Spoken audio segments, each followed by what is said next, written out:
İstanbul'u fethettiği yaştasın. Sen de geçebilirsin yardan, anadan, serden, senin de destanını okuyalım ezberden. Haberin yok gibidir taşıdığın değerden.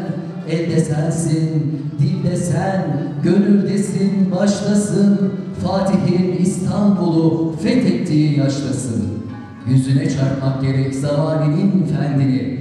Göster, kabaran sular nasıl yıkar bendini. Küçük görme, hor görme delikanlım kendini.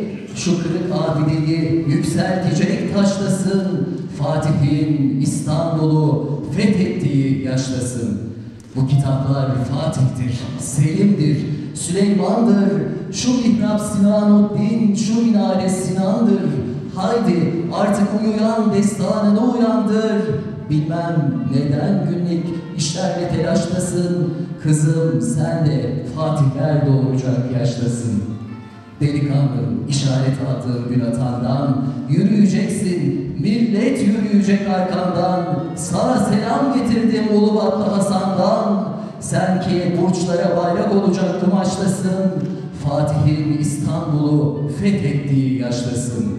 Bırak bozuk saatler yalan yanlış işlesin. Çelebiler çekilip haremlerde kışlasın. Yürü aslanım fetih hazırlığı başlasın. Yürü hala ne diye kendinle savaştasın.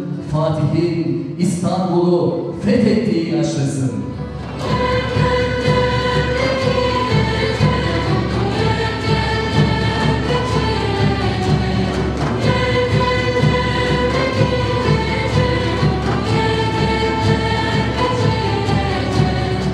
Atınız Küheyla sildir soyu,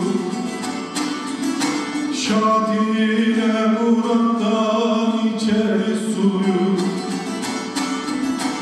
Kimse doğru yoldan şaşmasın diyor.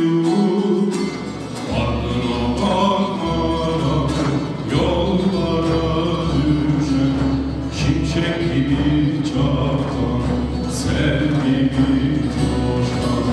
Bulutlar bulutlar, yol bulutlar.